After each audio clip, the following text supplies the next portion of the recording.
Compañeros, ahora vamos a hablar un poco de la región y de los antecedentes históricos de Israel.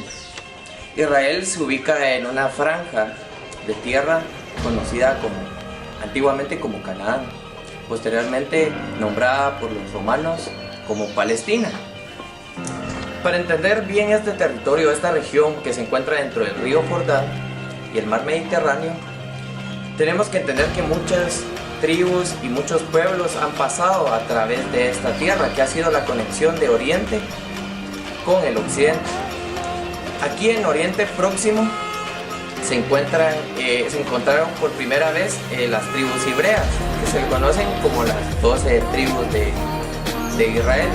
Estas 12 tribus de Israel estuvieron en constante conflicto con las civilizaciones que fueron creciendo alrededor de ellos. Por un lado Egipto, por otro lado los asirios, los babilonios, también estuvieron sometidos bajo el imperio de Aquemérida, bajo el imperio macedónico, hasta que por fin, 300 años antes de Cristo, los romanos llegaron a invadir este territorio, proclamando así su dominio.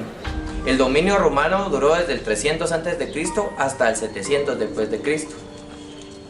El encargado en conquistar este territorio fue Pompeyo por parte de los romanos.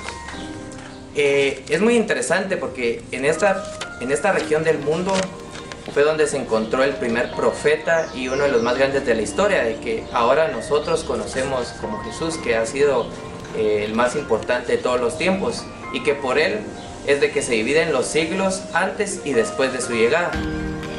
Lo importante aquí es de que hubieron levantamientos nacionalistas de parte de los pueblos judíos que con el tiempo fueron expulsados de sus tierras.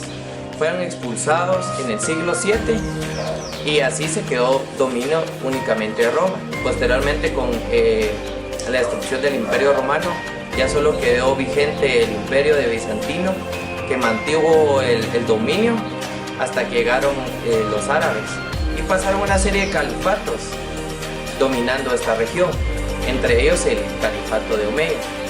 Posteriormente hubo una dominación turca que crearía el Imperio Otomano. El Imperio Otomano a partir de 1514 dominaría esta región y serían dueños de esta región hasta finales de la Primera Guerra Mundial, que por mandato de la Liga de Naciones se le dio o se le concedió este territorio a Gran Bretaña.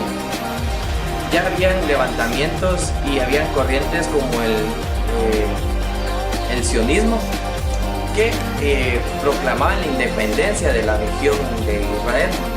Esta presión nacionalista e independentista del Estado de Israel alcanzaría a lograrse hasta finales de la Segunda Guerra Mundial, donde por fin se vio nacer al Estado de Israel el 14 de mayo de 1948.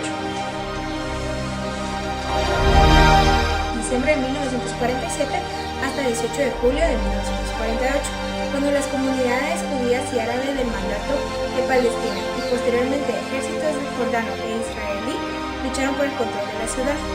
De acuerdo al plan de partición de Palestina, Jerusalén iba a ser colocada bajo el control internacional en un corpus separatum.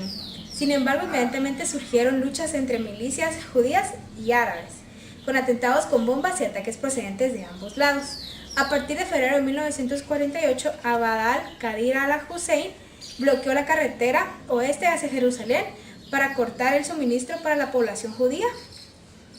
El cerco se interrumpió a mediados de abril, después de la operación Nahashon Macabeo. Tras el estallido de disturbios a finales de 1947, el viaje en el camino entre Tel Aviv y la Jerusalén judía se volvió muy difícil para los vehículos judíos. Las emboscadas por parte de soldados irregulares árabes se hicieron cada vez más frecuentes y sofisticadas.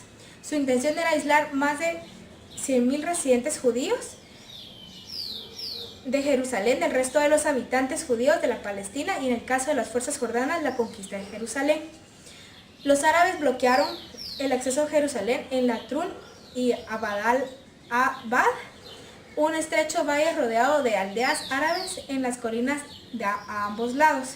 La ruptura del asedio a Jerusalén y la anexión de zonas ocupadas, el Estado judío se convirtieron en los objetivos primarios para los israelíes en la guerra de 1948.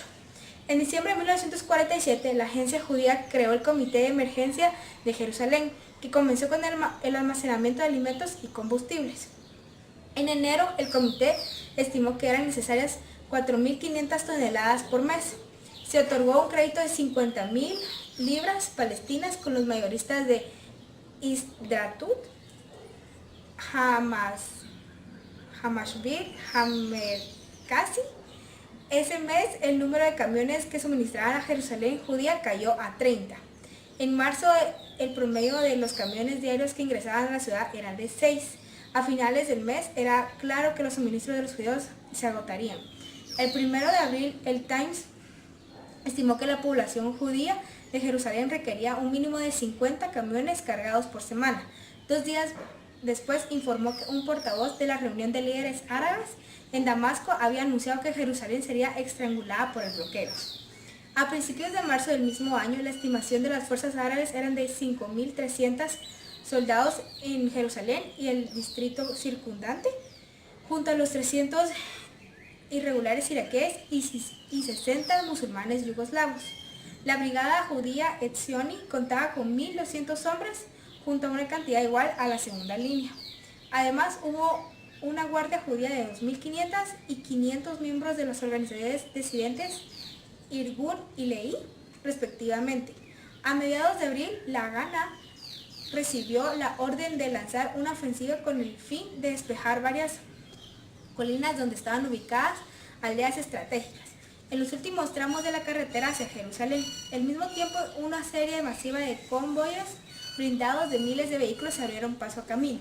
La lucha llevó a una evacuación de los pueblos judíos de Neve Yaakov, Atarot, Kaila y Beit Arabá, a la expulsión de los habitantes judíos de la ciudad vieja de Jerusalén. Antes de la guerra había relaciones amistosas entre judíos y los árabes en Jerusalén que lamentablemente se rompieron en el conflicto. En marzo, el ataque hacia un convoy que regresaba a un asentamiento del sur de Jerusalén dejó 15 muertos judíos. En abril, como represalia de un ataque a una aldea árabe el oeste de Jerusalén, las fuerzas árabes atacaron a un convoy médico judío y al camino al hospital Hadassah en la cima del monte Scopus. Los británicos no se habían proporcionado una escolta, además de no intervenir durante el ataque o ayudar a los judíos. Después de 7 horas de combate, 78 judíos, en su mayoría personal, el médico desarmado, habían sido asesinados. De acuerdo a Dov Joseph, el punto de la inflexión de la operación Nachshon fue la muerte de Abqaer al-Husayni el 8 de abril, con 30.000 personas asistieron a su funeral en la explanada de las mezquitas, y como consecuencia la moral de las fuerzas árabes se derrumbó. El fin del asedio llegó con la apertura de la carretera de Birmania en junio. En las palabras de Joseph, llegó que era el momento de la tregua en 1948, cuando ya se había roto el cerco. Esta ruta alternativa había sido concebida tras el fracaso de la operación para asegurar la carretera de Jerusalén a Latrun. A finales de mayo y principios de junio, los israelíes lanzaron varios ataques a Latrun, pero sin tener éxito ni expulsar a la legión árabe de la posición durante la operación Dani. Las reacciones que tuvo las Naciones Unidas fue que parte del plan de participación de Palestina que los judíos del mandato británico aceptaron, pero no así los árabes y los países vecinos, era que Jerusalén formaría una parte del Corpus Separatum, lo que significaba que las Naciones Unidas podrían asumir la responsabilidad de la ciudad y que no formaría parte de un Estado judío o árabe. Israel argumentó que el plan de participación respecto a Jerusalén era nulo y sin efecto, debido a la renuncia activa de la responsabilidad de un momento crítico, la ONU cuando no actuó para proteger las ciudades. En 1957 se dio la guerra del Canal de Suez. Los primeros motivos fue cuando, financiado por Francia y Egipto, comenzó a operar en 1869 y rápidamente se convirtió en un enlace vital entre Reino Unido y la colonia más importante, la India británica. Dada esta relevancia, el Reino Unido compró su participación al gobierno egipcio.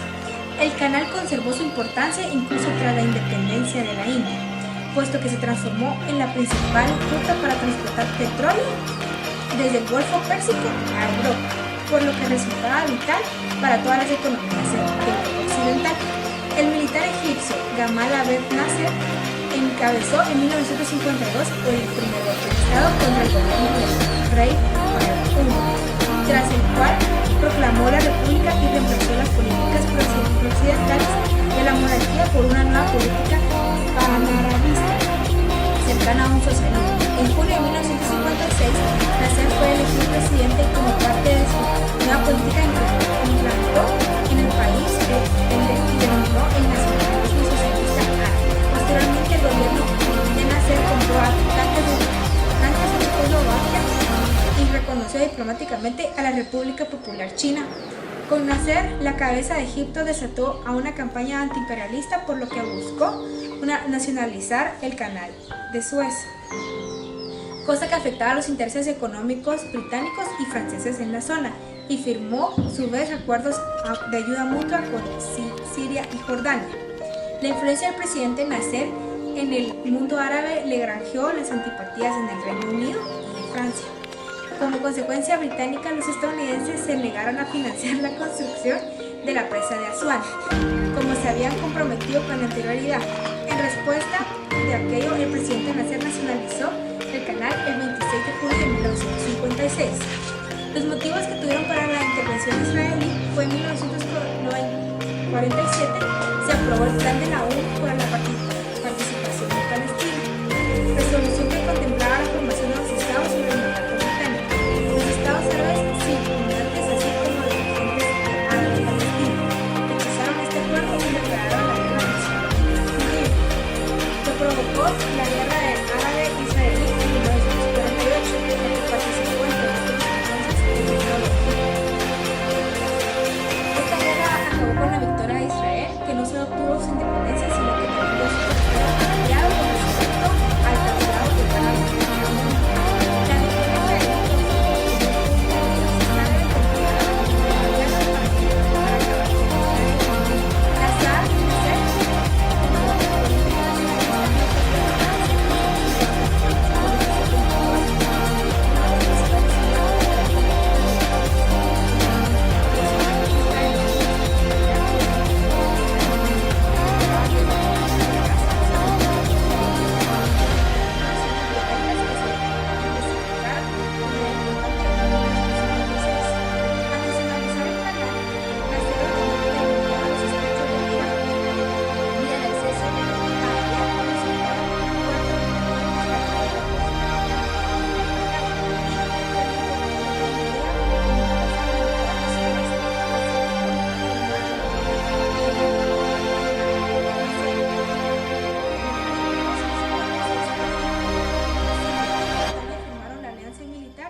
aún más la presión sobre Israel.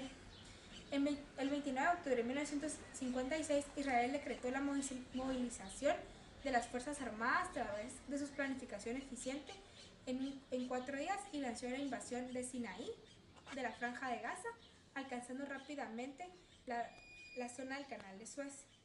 El desarrollo del conflicto fue para los israelíes de una planificación exitosa en el sentido de introducción a la sorpresa, por lo cual afectó en todos sus aspectos al ejército egipcio. De los 6 días, en junio de 1967, Nasser pidió el retiro de las fuerzas de las Naciones Unidas mientras se acumulaban tropas en las fronteras. El 5 de junio de ese año, la Fuerza Aérea Israelí lanzó un ataque contra las fuerzas de Egipto, la cual quedó prácticamente aniquilada. En ese mismo día también se neutralizaron varias fuerzas aéreas de Siria y de Jordania.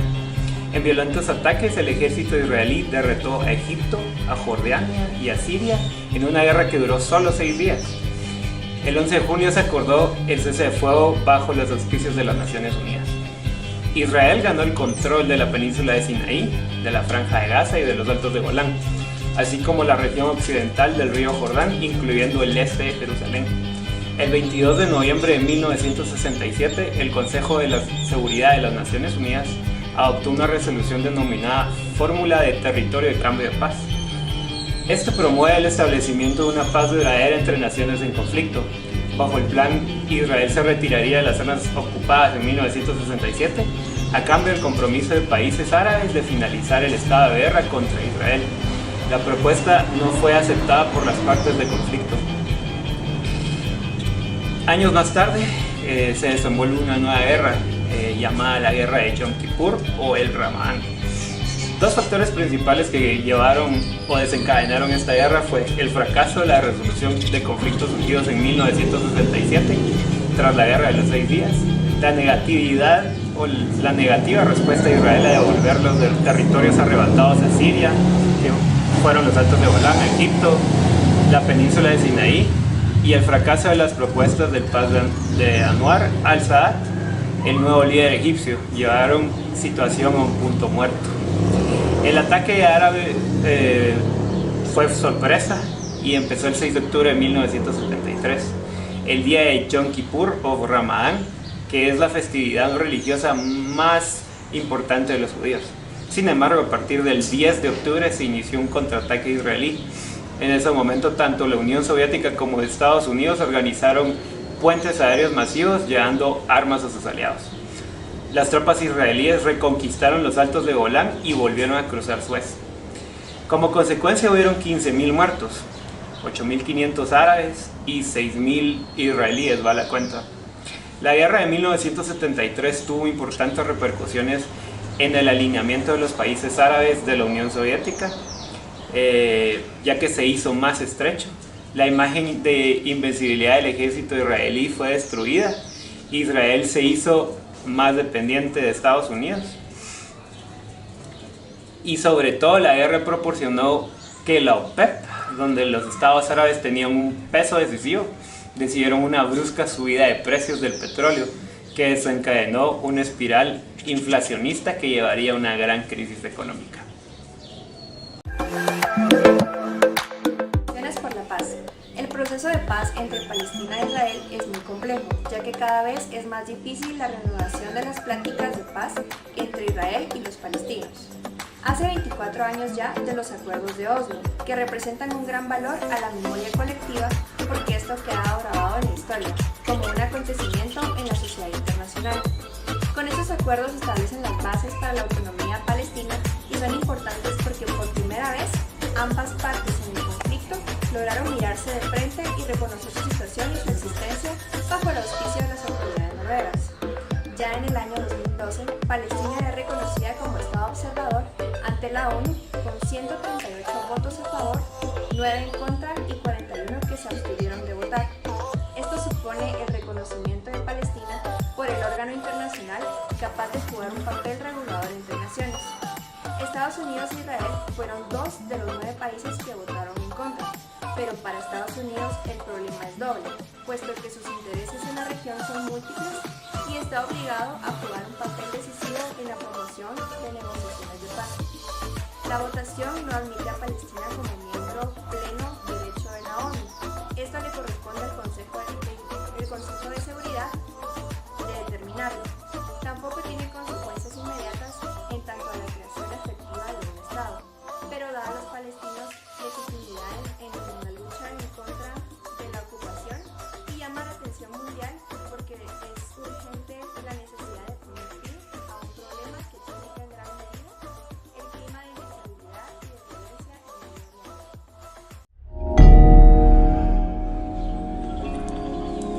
En la actualidad, Israel sigue siendo ese país que tiene ciertas diferencias con los países vecinos debido a la importancia geográfica que tiene este país en la región. Hablando directamente de Israel en la ONU hoy en día, Israel venía con la intención de ser un miembro no permanente del Consejo de Seguridad. Sin embargo, el secretario general de la Liga Árabe, Ahmed Abul Gheit, ha afirmado este domingo que Israel va a desistir de su intención de formar parte del Consejo de Seguridad de la ONU debido a una larga estrategia diplomática que ha implementado el secretario general de la Liga Árabe para evitar que Israel sea parte del Consejo de Seguridad de la ONU, tachando a Israel de ser un Estado que viola constantemente los tratados internacionales y los propósitos mismos de la Carta de Naciones Unidas.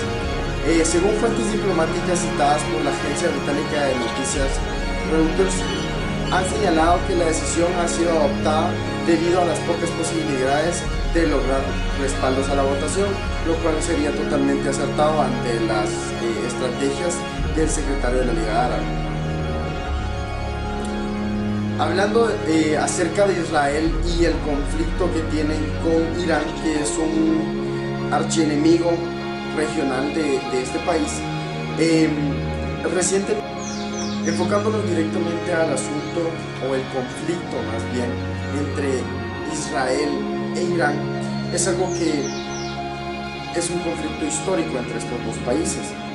Recientemente, en la legislación interna de Israel se han dado modificaciones para que el primer ministro y el ministro de Defensa tengan en sus manos la decisión de ir a una guerra con otro país, lo cual ha causado polémica debido a que últimamente o recientemente el primer ministro Benjamin Netanyahu ha estado acusando a Irán de incumplir con el tratado de no proliferación de armas nucleares.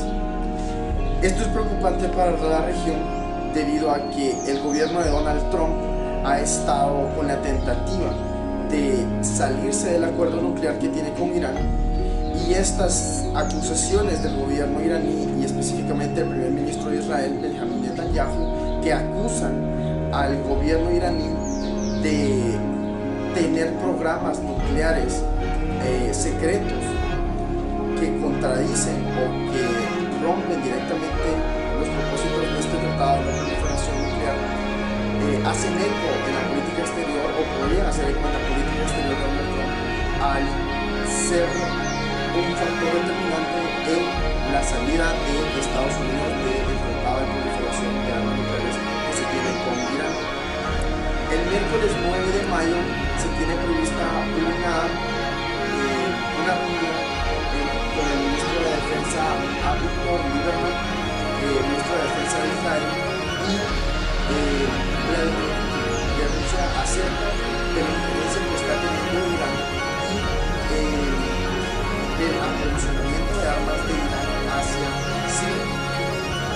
Cambiando un poco el tema y hablando más acerca de Guatemala y nuestra realidad como país, últimamente hemos visto que el presidente Jimmy Morales ha secundado la decisión de Donald Trump de trasladar la embajada de Tel Aviv hacia Jerusalén.